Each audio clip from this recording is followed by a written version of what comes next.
and we asked them what their greatest fears were around money. And there were two things that I found really enlightening. What do you think that was? There were two fears that people had about money. One was not having enough to retire, but the other one also relating to retirement. There's a clue. The age they're going to live to. Having a fear of living too long and outliving the amount of funds they have. Imagine having a fear of living too long. It's like, great, please make me die and I don't have cash. Is that scary as a concept? Yes. Would you like me to fix that so that never happens to you? Yes. Like 90, 100 years ago? Maybe 120? How many of you would love me for 120 years? As in love me super long time. Okay, good. That's what we want. That's what we want to do, yeah? Alright, so let's have a look at this chart. So we're talking about median price growth, still on the subject of price growth, right? So we have Sydney, Melbourne, Brisbane, a place you've probably never heard of, and Perth. Okay. Have you guys heard of a place called Adelaide? Quite a nice little city. It's really nice. Yeah, have you been there? I'd highly recommend it. Really nice people. Yeah, it's got a good vibe about it. It's a bit hot. It's a bit hot. Okay. All right. So let's have a look. Back in 1966, Adelaide had a median price of $10,000 for residential real estate. Okay. Then 10 years later, it went up to 31,000. 10 years later, it went up to 77,700. 10 years later, it went to $110,000, $110,000. And then it became $362,100. Now, what's happening there? So I want you to give me one or two responses. Either double or more than double. Okay, you ready? So, between 1966 to 76? More than double. In fact, more than tripled. Alright. And then 76 to 86? More than double. And then 86 to there? Not quite double, but still a significant increase. And then there to there? More than tripled. So, what did you notice? When it didn't double, what did it do then? When it didn't double in the next decade, it tripled. Okay, who finds that really fascinating? It does a big catch up. Whenever property prices don't double. Now, by the way, I just showed you Adelaide, right? That is just one example. I'll show you the same thing has happened in the other cities as well. Generally speaking, property in Australia doubles or more than doubles, and on the odd occasion that in a decade it doesn't double, in the following decade it tends to do this massive catch up. Is that exciting? Yeah. Alright, so we're going back to 1966. By the way, question for you. How many of you would love it if I could wave my magic wand and take you back to 1966? Yeah. Oh, how good would that be? What would you do differently before I go to all the effort? Invest. Before I go to all the effort, I'll send you back to 1966, because that's going to be quite a bit of work on my part. I'm going to be sweating like exhausted after that. Now, before I do that, I want you to tell me what you would do differently. What would you do if I could do that? You'd buy lots of land? Would you? Who'd buy lots of land? By a show of hands. Okay, now the reality is, you can see the benefit of going back to be able to do that. Yes? That's why you committed to me that you would buy lots of land. You ready? Let me wave my magic wand. You ready? Close your eyes. Close your eyes. Otherwise, you ain't going back. You ready? We're going back to 1966. No, can't do it. Sorry, I tried, can't do it. However, this I can do for you. So I've tried to take it back to 1966, didn't work, right? Now, what if I could do this for you instead? As I went into my little world then, I discovered I could do this for you. Imagine there was a way that I could get you into real estate today, but you didn't have to pay for it for 10 years. Would that kind of be cool in itself? Yeah? How many of you would love that chance? Because what would the price do over the next 10 years? But at the end of the 10 years, would you be happy to pay for it after 10 years? But what price would you be paying? Today's price. In other words, you would have locked in today's price, but not have to actually exert the effort until 10 years' time. But by then, it would be worth triple the value, but you're still only paying today's price. Wouldn't that be the equivalent of taking you back in time? Yes. Would that be the equivalent of taking you back in time? Yes. Would you like me to do that for you? Yes. Who'd like me to do that for you? By show of hands. So it's interesting because when we go back and look at Sydney, which is still our economic location of leadership, yeah? Sydney is still a powerhouse in Australia. So the highest population, all that sort of stuff.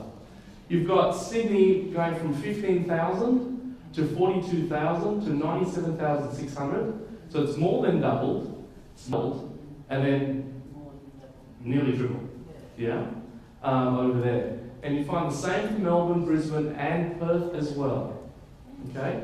The interesting thing here for Perth, it went from 10,200, and it tripled obviously to there. Then it less than doubled, but then it more than doubled. Yeah? And then it quadrupled. So any time in a 10-year period it underperforms, it then does this massive catch-up. So there you see it for Perth as well. So, representing that a different way, okay? Let me ask you a question.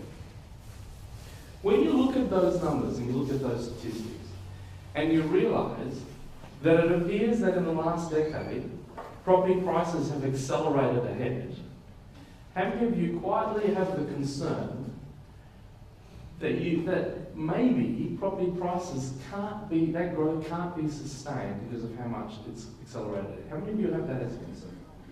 Okay. I once did as well, okay? Until I took those statistics and I represented it this way. So let me go through it with you. What we have here again is the same major capital cities, Sydney, Melbourne, Brisbane, Adelaide and Perth. And if we look here, I've re-represented the numbers now, but in percentage growth terms. So from 1966 to 76, Adelaide actually grew by 210%. By the way, what does the percentage have to be for it to be doubling? 100%. 100% growth would mean that the property prices have doubled. Yeah? So anytime you see 100% or more there, it means it's more than double. Make sense?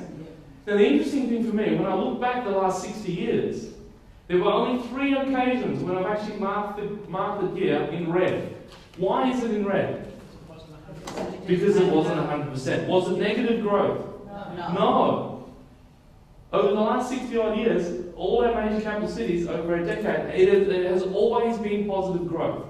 But it's interesting, there was only once for Melbourne that it did under 100%, once for Adelaide, and once for Perth that it did under 100%. But look what it did in Melbourne in the following decade. What did it do?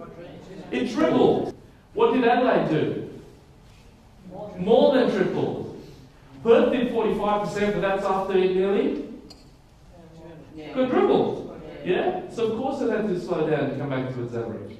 Now the interesting thing is, what that proves is that the growth that we've seen in the last decade is simply indicative of what property prices have always done. And when I went back 100 years, I found that that was still just the same. And I bet if I looked at more than 100 years worth of data, it would still probably be the same. In other words, property prices today in Australia are still growing as they always have, is the great news. So I therefore absolutely confidently believe that there is no need for you to be concerned about growth being sustained going forward. Because the reality is we also have a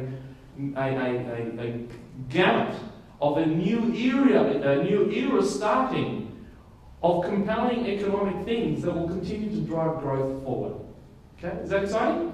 And we're going to talk about that some more. The Housing Institute of Australia said that we have a critical housing shortage looming. Again, we're talking about supply and demand. What's greater? When you have a shortage, you have what? More what? More demand. What does that do for price? Sends it up. So, the Housing Institute of Australia said that if houses continue to be built at the historical average of the past 20 years, then by 2020, the housing shortfall will be New South Wales, 155,000 houses. Western Australia will be short 112,000 houses. By the way, 2020, that's ages away. That's not the amount of time, is it? Is it? When's 2020? 8 years. I hate to tell you. Less than 7.5 years. Yes. Is that in the same time? You're going to love me a long time? 10 years? Yeah. So are these good statistics to know? Yeah. Absolutely. So Victoria will be 104,000 houses short. Queensland will be 91,800 houses short. South Australia, ever been there? Yeah. Really nice place. That'll be 24,600 houses short. ACT, not that popular, only 1,400 houses short. Anyone from the ACT? Anyone love the ACT? Anyone affectionate towards the ACT? Good. What about Tasmania? Is the only state that will actually be in surplus. In other words, it will have too many houses. But what do you think is driving that? What do you think is driving that? Why aren't they staying? Lack of what? Employment. Lack of employment. Lack of economic infrastructure. Yeah? Jot this down as a very important point. Never invest in an area that is dependent on a single economy or economies that are contracting. Where would be a more sensible place to invest in? Not so much where as in a location, as a formula. Where would be a more sensible place to invest? As a formula.